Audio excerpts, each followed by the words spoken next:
asking people around the park, have you ever heard of the term Afrofuturism? I've never heard of the term. I'm sorry. Yes, I have. I have heard of Afrofuturism. How would you define it? The idea of an Afrocentric world in the future A forward-thinking look. explores different ways of technology and future and how one involves in a social political climate. Is about the importance of, because we focus a lot on like Black history, but also like Black futures are important too. And I think it's just about focusing on that. And who comes to mind for you? Like Sun Ra or like Janelle Monáe. Big Janelle Monáe fan. I would say Octavia Butler. I first researched the term because of a theater company. There were these two amazing Black women that were part of their resident program. They were creating an Afrofuture work. And so when I saw their work, I was like, oh, what is Afrofuturism?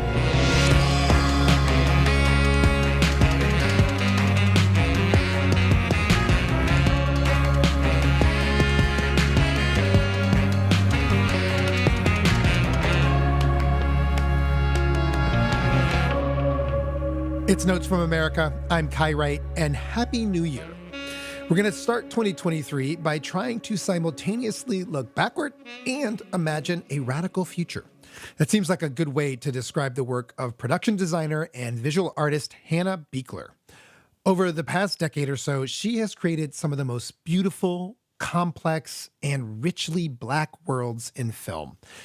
She's designed worlds for Moonlight, for Beyoncé's Lemonade, and most famously, for both Black Panther films. I spoke to her last year just after she'd tried a little different medium. She curated an Afrofuturism period room at the Metropolitan Museum of Art, which is now a permanent exhibit at the world-famous museum. So we're going to kick off 2023 by revisiting my conversation with Hannah Beachler. So for you, what is Afrofuturism? You know, I think there's a lot of different definitions, but for me, Afrofuturism is sort of a reimagining of a history, right? It's sort of like going back and reclaiming how history has seen Africans and African Americans throughout time. So it's sort of this idea that the past, the present, and the future is not linear, but circular in a sense. Our present is influencing our future, is influencing our past. So it's just sort of the playing with time and how we sort of retell our own stories with our own agency. Well, you are the lead curator for the new Afrofuturist period room at the Met. And it is this fascinating illustration of everything you're just talking about. And people who visit the exhibit step into a speculative future home of the residents of what was once Seneca Village. So can you introduce listeners to Seneca Village? Yeah, Seneca Village was a predominantly Black, also Irish community in Manhattan, where Central Park is. So it was a lot of freed Black men and women, born free as well as freed slaves, who kind of escaped the, city, if you will, of New York and moved into a more rural area and started a community called Seneca Village, almost where the Met is located. It's probably about a 10-minute walk from the Met. Right. It was about 1827 to 1857, so right before the Civil War. And if you owned land as a freed Black man or woman, you had to have spent $250, and then you had the right to vote. It had been a thriving community of people. Yes. And it was taken by the state. There was probably about 300 people. And the way they took it was, and many of the same sort of idea that was happening around a lot of Black communities at the time is by saying that they were the slums and it would be better if they took them down and made this beautiful park because this was an eyesore. But that wasn't the truth. And this exhibit was sort of an homage to the people, to the idea of community, of a protopian society, and a conversation of the past and the future and the present around Seneca Village and what it meant. How did you even, just as a designer, begin to imagine this collapsing of past, present, and future of a place like that? Well, I just sort of thought about what are the things in a home. Because really, these communities are about home. These communities are about wanting the things that everybody has: family, a safe place, love, peace, and a place to thrive where you are wanted. And that's where I started. And for me, that's the kitchen. Because so much of Black culture, me living in New Orleans and looking around at my neighborhood, and it's a lot about food. It's a lot about being neighbors. It's a lot about tradition. In New Orleans, we still have these 100-year-old traditions. I wanted to start there. That's where I remember getting my hair hot combed, and, getting the grease behind my ears and people being in the kitchen and cooking and me being on my mom's skirt and the steam coming off of the stove and the conversations and the arguments and my brothers and sisters and I having water fights. And the kitchen is really where life happens. And I wanted to show that as part of what maybe Seneca Village could be like. That's how you're going to know these people as people. Let's start in that kitchen that you're describing, Hannah. Tell me about some of the choices you're making there. Like, what would you direct my eye to first? I think the first thing that I would hope that people would do when they walk in is look through our windows. So on the sides of this structure, there's different size windows, sort of sporadically placed and at different heights. And I did that because, for me, looking into what is the past for a lot of African Americans, not all, but most, and a lot of Africans in the diaspora, we only get a little piece of that past. You only see so much. And I wanted everyone to sort of have this experience. There's everything inside that room, but you only get to see a little sliver of it. The other thing in this room, the big thing in the room is the fireplace, which is right in the center. The big hearth. And it kind of twirls up into the rafters, which has concentric circles around it. And this is our time machine. This is bringing all the beautiful artifacts that you see from Roberto Lugo, from Fabiola Jean-Louis, from Atang Tishari, are beautiful chairs that he's made that Fabiola's beautiful paper dress is sitting in. The dress, to me, is representative of the woman who lives in this, and she is sitting, she is at rest, her body is at rest. And that is an important piece to me, because so often we're deemed as strong and warriors and working and fighting. And the mules of the world, rarely as Zora Neale Hurston tells us. That's right, at rest, sitting, and looking over the future that we protect with our time machine. So, and a lot of it is me wanting people to come in and just have their own experience. Both ends are open because you can only see the future through the past, and you can only see the past through the future. And the precipice where our body is sitting sits between them both. That is our present. That's sort of how this room is laid out. You mentioned that Roberto Lugo, his Philadelphia artist, Roberto Lugo, there's a lot of his pottery in the exhibit. And there's one that it's kind of like an urn, I think, that has a portrait of Harriet Tubman on one side and Erykah Badu on the other. Tell me about that urn. It sounds like it's, and what it's doing in that room, because it sounds like it's doing a lot of what you're talking about. It is. It's a conversation. And I think that that's representative of so much. Roberto wanted to really bring in powerful, strong women in our past, in our future, and all the things that they represented of freedom, of choice, of agency. These are conversations we've been having, right? These are conversations that are cyclical. So to me, that represents sort of where we are, where we're going, and the fight and the struggle to stay there. You said earlier that, going back to the window, you said that for you, your experience with Black history is only being able to see a little bit of yourself. Can you say more about that? What do you mean by that? Well, I feel like personally, I don't really know about my past, my ancestors, my relatives. It seems as though sometimes people kind of think like African Americans sort of like popped up in cotton fields and here we were. And our past, the history that we teach, really doesn't teach beyond that. I never really understood my connection with Africa. Or do I have a connection with Africa? I don't know who my ancestors were here. They could have come from the Dominican Republic. They could have come from South America. I don't really know this. So anything I learn, every time I learn something, it's like looking into a little window and seeing more. Like I'm walking in a cave with a flashlight, and occasionally you get something on the wall. And I wanted that experience. I wanted everyone to understand, like, when you're walking around the world really not knowing everything about your past, like I can't just go back and be like, I came from France and came over and, I don't know. I know a lot of people had to survive for me to be here. Yep. So that was the window. That was the idea of the windows. Everybody experienced that you see only so much. Yeah. Well, back on our tour, when you move into the living room area, there are lots of images as well in this space. And I'm really drawn to the portrait of Andrea Motley Crabtree. And she's depicted here. She's sitting, but done up in this fantastical diving gear. Tell me about this work.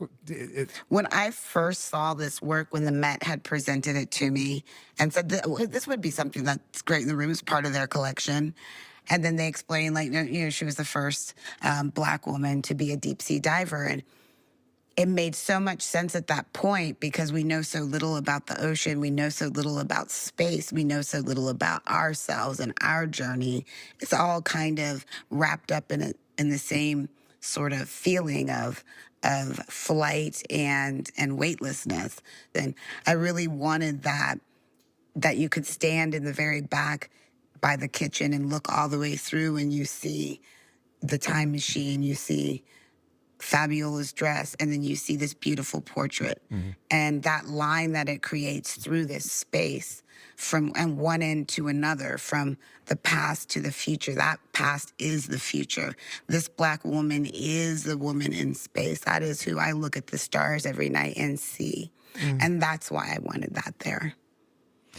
And so, Hannah, after someone that has experienced this space, what is it you hope they take away as they walk out? Joy.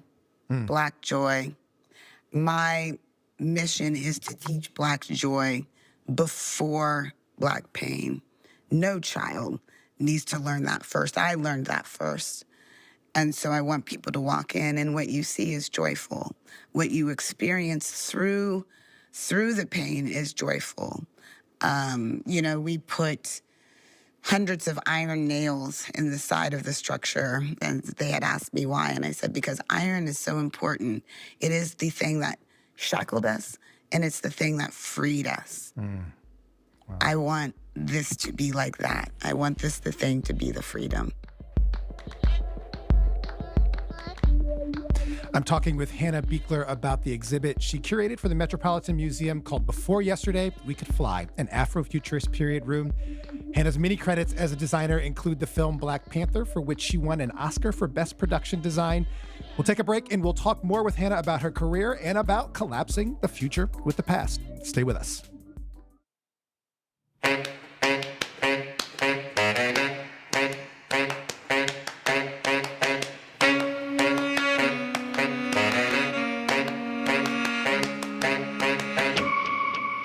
It's Notes from America. I'm Kai Wright.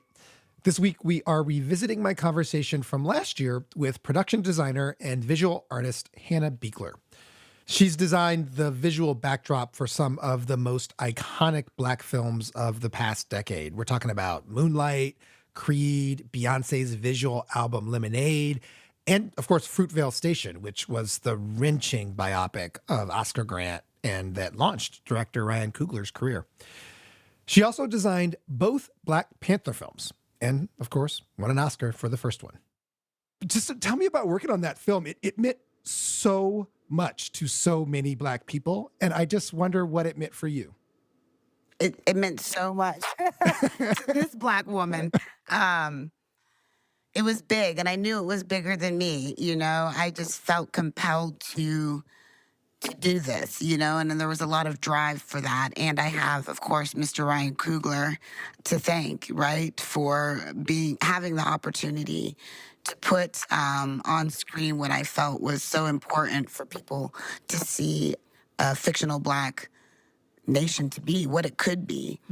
And so it was daunting. I mean, I walked in and I wasn't quite sure what it was, and Ryan was like, okay, so I need to know how many people there are. What do they do? Where do they live? Tell me everything about the country. Where do they go? How do they drive? What are the streets? What are the stories? And I was, I have to tell you all. I can't just make a pretty set. And so it was start building the world. And I just dug in and I started from scratch. And how do you build a world? You start with where is it? What is it? How big is it? Where does the country look like? What is the environment? What is the climate? Where is the capital? Now, how many people? How did they get there? Where did they migrate from?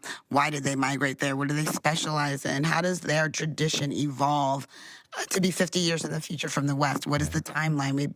We built a whole timeline that shows you Wakanda from the Bronze Age to the present. And it started with Black joy. It's also like I'm thinking about what you said previously. It's rooted in Black joy. Absolutely. So we did the work, and I'm not going to lie, it was scary. It's a big movie. It's a big company. I was just coming off of Creed, which was nowhere near that size. I did this big presentation with all of the execs over at Marvel. I was scared to death, and my advice from Ryan was just be yourself. And I went in and I was loud. I was excited. Yes. And I wanted them to see that, that this Black woman can handle this big budget, handle a large crew, and be creative and pragmatic and give them everything they want. But my main concern was making sure that I was doing right by my community in the diaspora and in America, because I am an African American. That is my experience. So I, put a little bit of that experience into this African nation as well. But I just wanted to make sure I was doing right by everybody. Well, you truly handled it, in fact. But our producer pointed me to an IndieWire article in which you said that the first decade of your production work in your career was a real struggle and that you almost left the business. It was a real struggle. I mean, when I started out, and I started out as a set dresser in the art department, and I worked my way up through all the different crafts in New Orleans. And you just get to the place where it felt like Hollywood was 1,000 miles away, and it was physically as well as figuratively. And no one knew my name, and how am I going to get out there, and how am I going to get these other jobs? And Wynn Thomas, who is a mentor of mine, Spike Lee's production designer for his entire career. I called Wynn, I can't do this anymore. I need to start finding something else. And, I thought he was going to feel sorry for me and pity me. And he said, well, you need to get your damn ass up and get back in the business. There is no crying. I don't care what you say, you're not leaving. Stand up, brush yourself off, and that's it, girl. Stop. And it kind of took me back, okay. Let me stop. He was not playing around with me. He was like, you're not going to get a little pity party if that's what you're looking for. It's hard. Yeah. So go work. Well, and so you went to work, and eventually you connected with at the time, 25-year-old Ryan Coogler. He is That's right. Obviously a massive figure at this point, but this was his breakout moment as well. And the start of your collaboration with him was the film Fruitvale Station. That's right. Which was a pivotal film for me, I have to say, in terms of trying to look at Black pain and Black joy at the same time. It was just such a difficult film to watch. Tell me about working on that project. What was that like? I mean, that changed everything. So after Wynn kind of, got me together, collected me a little bit, he said, go get an agent. I did. And the first script they brought to me was for Fruitvale Station. I read it. I cried my eyes out. And I said, I want to do this film. I had a meeting with Ryan, and he hired me the same day. And a few months later, I drove out to Oakland and dog sat so I could work on this dog sat. And I became a different person and a different filmmaker having worked with Ryan on that film. Everything I thought I knew changed about how to tell a story. He taught me perspective. He taught me storytelling visually, and that the place that we're in is as important as the story itself. And that's where I would come in. The place. Mm-hmm. And he taught me all about that because of his love for Oakland, because of his love for Black people, because of his love for Black joy and the need to tell this story. And it was not easy. It was really a difficult, emotional story to get through. And so it takes a toll on all of us. We were working 20 22-hour days at that point. So we were also exhausted trying to get this done with very little money, but trying to do the absolute best we could. There was me plus one other person in my department. Wow. So I kind of did everything. But I just watched Ryan and he blew me away. And I can remember saying to his family, nothing will ever be the same for him after this, ever again. You are watching the rise of a important filmmaker in the history of film. Like that took me, by the end of the film, I knew that's what I was watching. Now, if he was ever going to call me again or not, I don't know. Right, but you knew him and Michael B. Jordan were about to go someplace. Well, luckily you did too. You and I are talking now not only amid Black History Month, but just after Trayvon Martin's birthday. Yes. He would Yes. have been 27 years old this month. He was killed 10 years ago.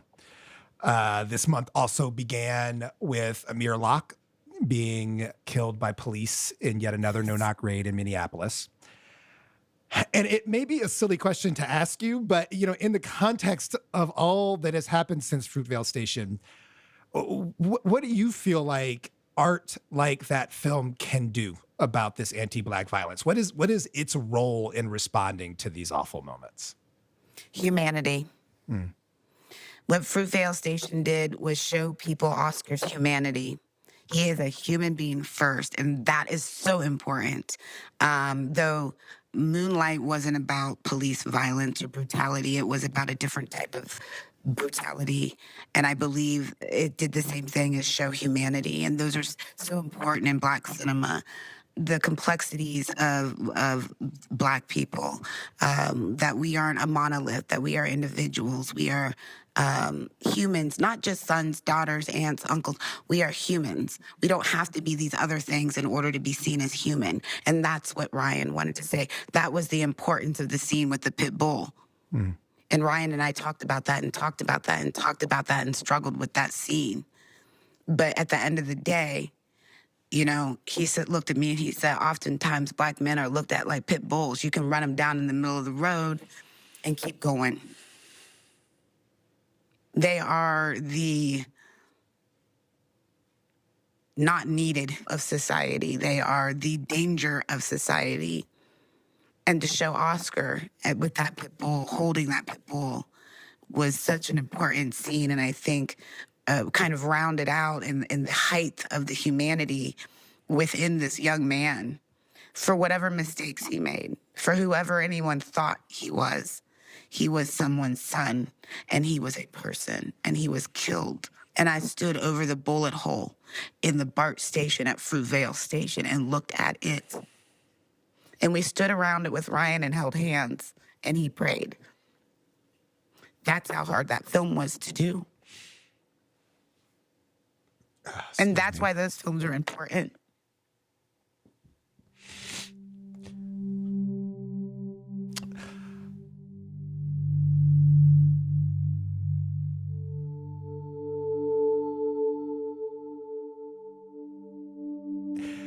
As a consumer of this work, it feels to me like Fruitvale Station was the beginning of this movement in Black film.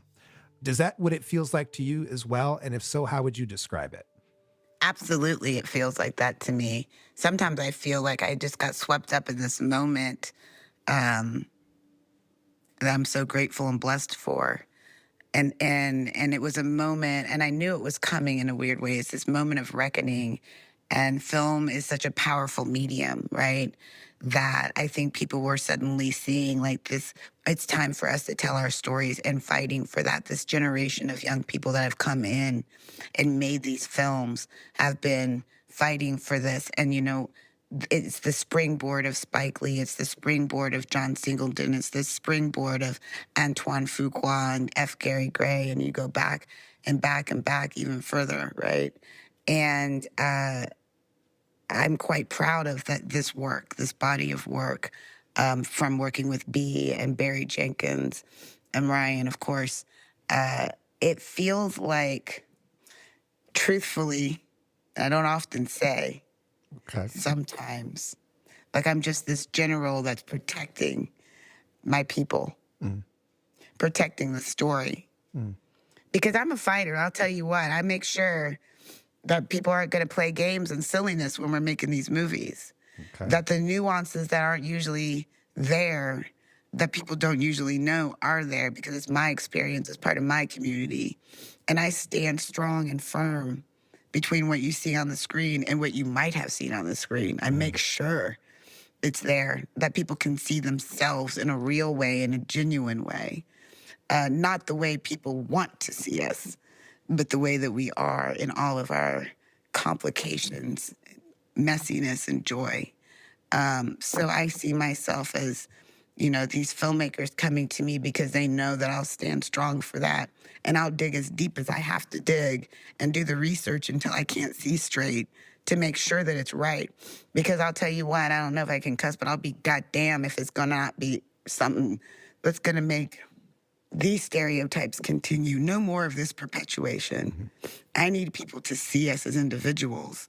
That we all do these different things. It's not just like, oh, well, sports and music. Right. That's what y'all are. It's like, no, man. We are human beings. We are differentiated human beings. All the way through. And that's sort of how I saw my role in this moment that's happening, and why it's art department and production design to paint, right? To paint our world for the story. And that's what I think I'm doing. But I am, in a way, a guardian of that world. And that's how I sort of feel, Before I let you go, I want to play a little bit of your acceptance speech at the Academy Awards. So setting aside the fabulous bold red gown you were wearing, which, yes. It was emotional and really quite inspiring in the way you gave thanks. And here's the end of it. I'm stronger because of my family who supported me through the roughest of times. I give the strength to all of those who come next to keep going, to never give up. And when you think it's impossible, just remember to say this piece of advice I got from a very wise woman. I did my best, and my best is good enough. Thank you. So tell me about this moment for you, Hannah. Who gave you that advice? Victoria Alonso, who is the president of Marvel, my second day, she said, come to my office, let's talk. And she knew I was nervous. She knew this was new for me. And I'm in this big world right now that, I'm biting off a big chunk. And she wanted to make sure I understood that she was there to support me. And as we went through this film, I'd call her when I was feeling overwhelmed, or I'd call her when I needed a lift. And I was always very, it's not right, it's not perfect, it's not perfect, it's not perfect, it can be more perfect, I need this to be more perfect. She said, no, it's beautiful, it's great, it's not good enough, it's not good enough, Victoria. I have to do more, what more can I do? And she said, you have to say this to yourself every day. I did my best, and my best is good enough. And I've never really thought that way before. So I wrote it on a Post-it, and I put it on the mirror, and I said that every day. I did my best, and my best is good enough. Because I needed to understand that, and I needed to learn that, and I needed to sort of step away from this, twice as hard for half as much mentality. My best is good enough. And whether that's twice as hard or not, it's just who I am, and this is my best. And she taught me that. And that's where that came from in this speech, And I wanted to make sure I said that because I wanted other young women, other young girls to be able to say those words to themselves, because oftentimes as a woman in a man's world, your best is never good enough, and you keep pushing and pushing, and you'll push yourself until, you're not healthy anymore. Mm-hmm. And I say that to myself every day. And I'm a little bit more laid back, working on Black Panther 2 right now. And it's not quite as intense for me as like everything has to be perfect. But I'm more at ease in my role, and I'm a little more confident than I was the first time.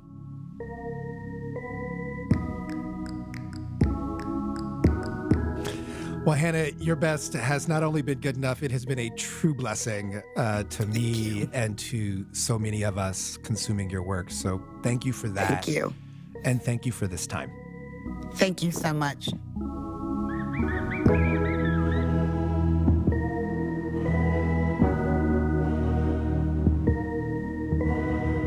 That was my conversation last year with Hannah Beachler, who won an Academy Award for Best Production Design for the Black Panther in 2019. She also designed the second film, and the Afrofuturist period room she curated at the Metropolitan Museum in New York is called Before Yesterday, We Could Fly. You can find images of it on the Met's website. Also, a note about something very cool that we are doing in a couple of weeks here. We are going to record our show in front of a live audience at the famous Apollo Theater on Martin Luther King Day. This is part of an annual event produced by WNYC at the Apollo to honor MLK Day. And this year, Notes from America will be the first hour of the program, and I'll be hosting conversations inspired by the song Young, Gifted, and Black. So the event is Sunday, January 15th. That's, again, MLK Day. We'll, of course, broadcast it here that evening, but if you're going to be in the New York area, come join us in person. Tickets are free, but you got to RSVP, and they do go fast. They're available starting tomorrow, so get all the details at wnyc.org/MLK2023. Okay, coming up this hour, we learn about another visual artist who, now in her 90s, has spent her life imagining rich Black worlds of both the past and the future. The life and the work of Faith Ringgold. That's next.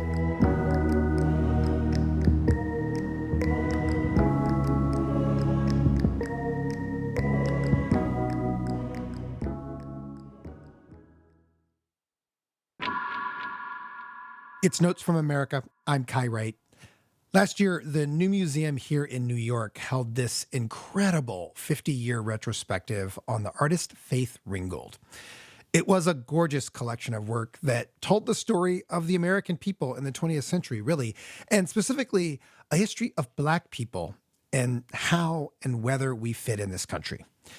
I wanted to learn more about Faith Ringgold's work, so I took a trip to see the exhibit with our producer, Rahima Nasa, and to see one of Faith Ringgold's famous story quilts. It was called Dancing at the Louvre. So it's this large quilt, and in the center of it is a scene that's painted on. There's borders around the quilt that are made up of different pieces of floral fabric. The quilt depicts two Black women and three little Black girls who have their arms stretched out like they are dancing around. They're wearing these colorful dresses, and they just look so, so happy. And behind them is a row of three famous paintings of white women, including the Mona Lisa. And like much of Faith Ringgold's work, the whole scene is just kind of meta. It's a semi-autobiographical, artistic comment on art itself. And Rahima wanted me to see it and share it with all of you because she spoke about it with Faith Ringgold's daughter, Michelle Wallace. Now, Michelle is herself a very big deal. She's an art historian and a feminist scholar. She wrote a really important book about sexism within the Black nationalist movement. It's called Black Macho and the Myth of the Superwoman. But when Michelle and Rahima spoke, they talked about Michelle's mom, about the life and the work of Faith Ringgold, starting with this scene of a joyful Black family dancing at the Louvre. It compresses many things in our lives because, number one, mother took my sister and I and my grandmother to Paris. I just think it's this incredible meditation on motherhood. So here's a story behind the quilt.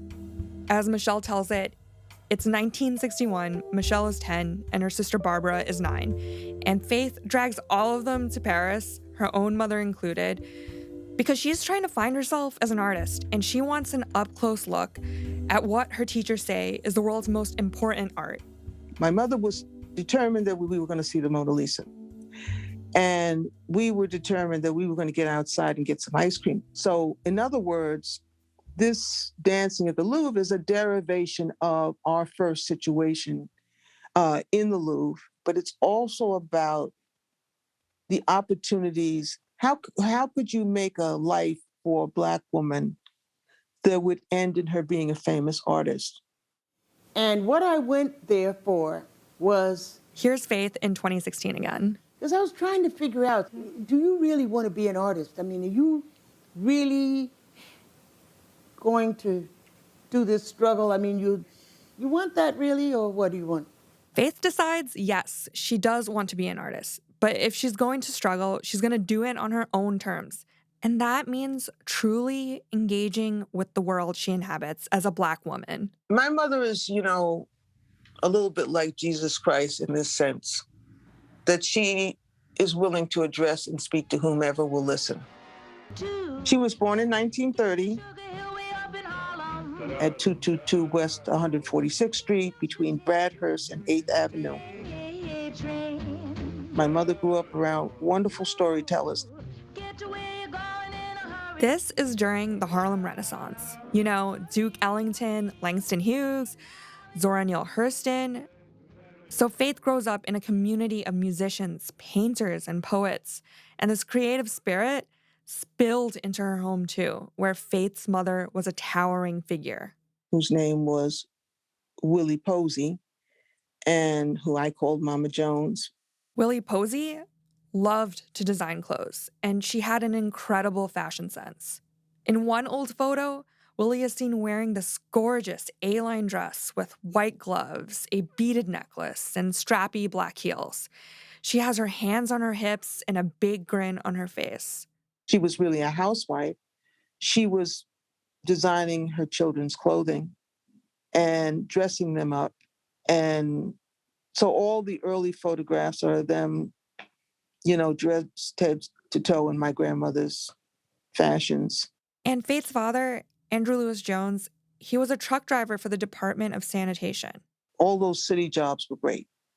So there was a kind of a bourgeoisie who worked for the sanitation department, post office, all those kind of jobs Black men had. Those Black men who had those jobs were able to take care of their families during the Depression.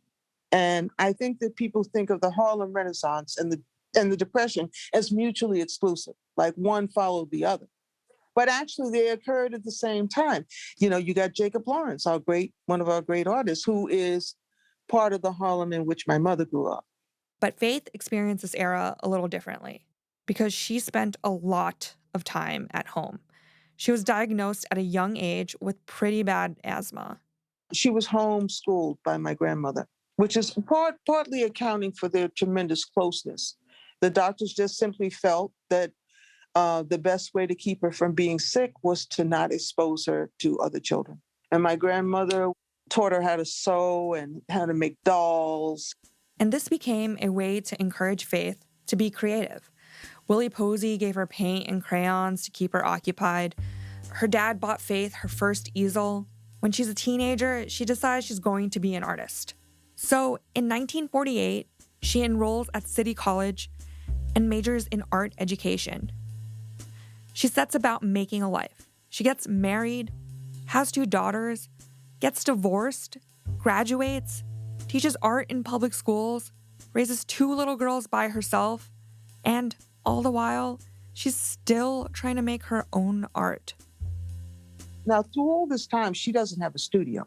Her studio, in fact, was a closet in our apartment. She painted boats and landscapes. I remember her making a lot of portraits of herself with pastels. When she really took off is when she married Burdett Ringgold. And you know exactly when this happens. This happens in 1962. Then she becomes Faith Ringgold, and that is when she begins to find herself. Something else is happening that year. 200,000 people converge on the nation's capital to rally for civil rights. They come by train, they come by bus, and by air. And you had the civil rights movement, you had Martin Luther King, you had nonviolent resistance. You had, especially in the North, a hope that there would be a peaceful resolution to integration. But there wasn't going to be. It was going to be violent. There are riots going on. Martin Luther King will be killed in 1968. John F. Kennedy in 63. Very important. Malcolm X killed in 1965. Very important in Harlem. A major influence on my mother and my father in the Ringgold household. They knew him. So, it was just like a vegetable soup of American violence. Rap Brown, what do you say? Violence is American as cherry pie. In the summer of 1967, a series of uprisings protesting racial injustice and police brutality spread across the country. New Jersey's largest city, Newark, for 5 consecutive days and nights. At least 24 persons are killed. More than 1,800. And during that summer, Faith makes one of her most famous works, which was her way of documenting this moment. Faith named this painting Die. It's massive, spans 12 feet. There's 10 adults, evenly divided between black and white. There are kids cowering as the adults fight. Their clothes are splattered with blood. It looks like they're trying to kill each other or run away. What's funny is when Mother did those paintings, I thought they were about the South. I didn't know that they were about the North. I mean, I believe what everybody else thought. You know, that racism and stuff was down South somewhere. So she must be painting about the South. But Faith knew racism was very real up north. In fact, she was facing it in the mainstream art world because she could not get attention for her work in the galleries and museums. They were closed off to women, especially Black women, and to this kind of politics. So Faith begins to organize and speak out. Well, she definitely went to protesting because she couldn't get in anything. And she wasn't going to just sit home with the art piling up and take it. In 1970, Faith and a group of other artists protested the Whitney's annual exhibition, which later became the Biennial. This show is a big deal for American artists, but the majority of the artists exhibited at the time were white or men, and Faith wasn't having it. Here she is talking about it in an interview for the documentary series Makers. Our demand was that the Whitney Biennial should be 50% women.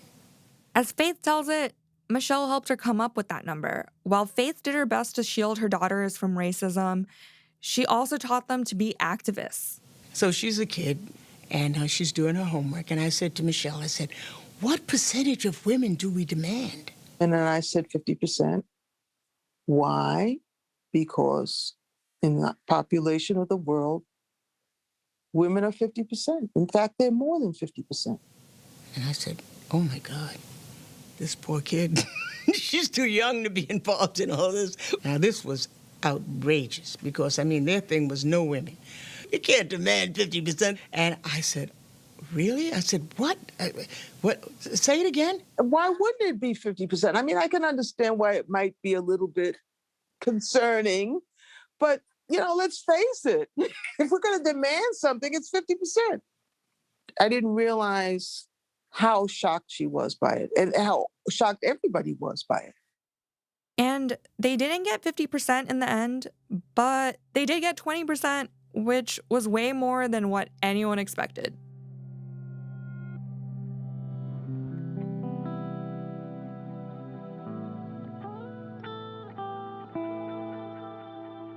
In 1981, Faith's mother, Willie Posey, dies at the age of 78. Her death hits the whole family hard. Faith is buried in grief. And she channels that grief into making something unlike anything she had done before. She's always starting over again. You know, this restarting, this generational restarting. How do I go on with my life now that my mother, who is my absolute muse, her muse, the woman who generated everything that she was, how does she go on with her life and her work? She's absolutely devastated by this loss. She decides to return to her roots, to the thing that connects so many women in her family. Stitching together pieces of fabric to make something new. Quilting. It went back generations in the family. Willie Posey actually learned it from her mother, and she and Faith had worked on a quilt together a year before her death. My understanding is that her grandmother taught her, Betsy. Betsy had everything. Betsy was rich. Betsy was a dressmaker. She was a former slave. And Betsy's own mom, so Faith's great-grandmother, taught Betsy how to quilt. They all made clothes. They were dressmakers. They obviously sewed as slaves. And they both were about 100 when they died. So my grandmother knew them. So now, Faith decides to bring quilting into her art in a different way. She makes a piece called Who's Afraid of Aunt Jemima?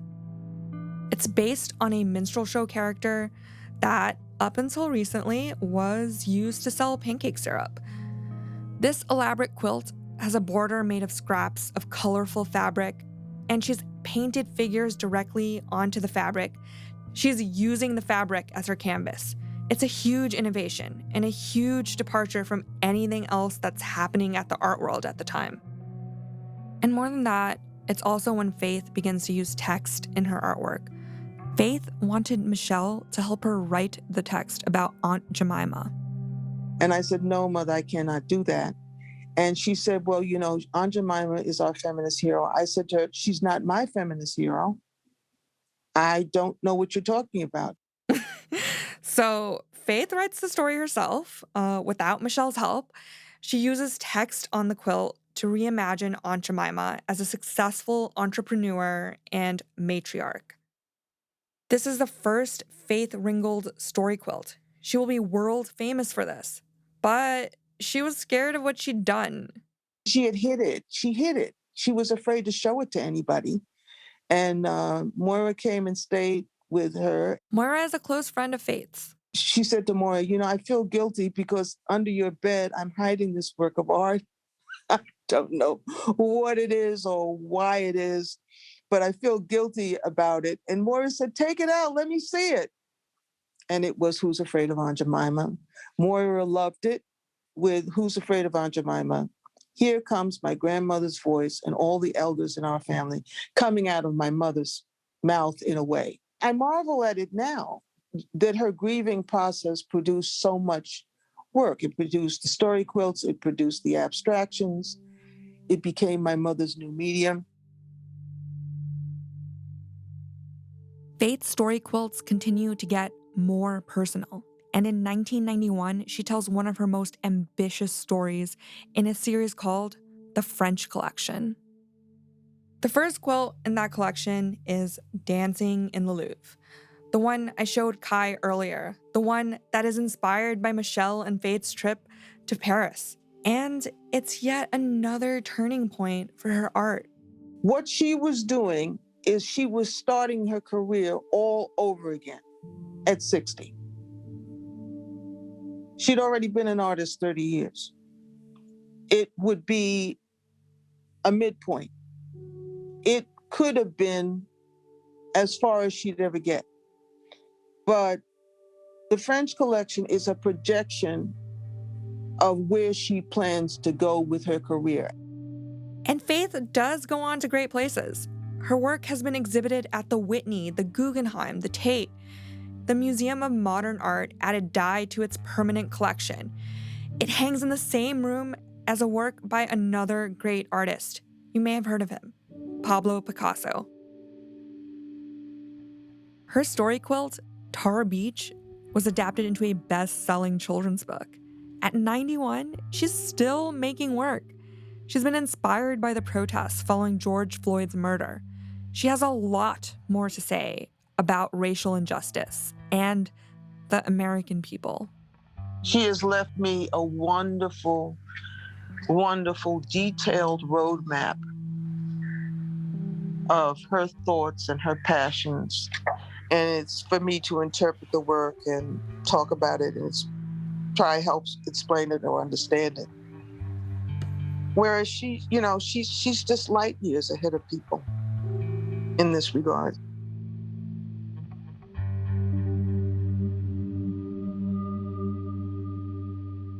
That was art historian Michelle Wallace talking with our producer Rahima Nasa about the life and career of Faith Ringgold. Notes from America is a production of WNYC Studios. You can follow us wherever you get your podcasts and join us on Instagram at Notes with Kai. Jared Paul does music and mixing for our show, editing, producing, and reporting courtesy of Karen Frillman, Vanessa Handy, Regina DeHeer, Rahima Nasa, Kusha Navadar, and Lindsay Foster Thomas. And I am Kai Wright. Thanks for spending time with us tonight, and happy 2023.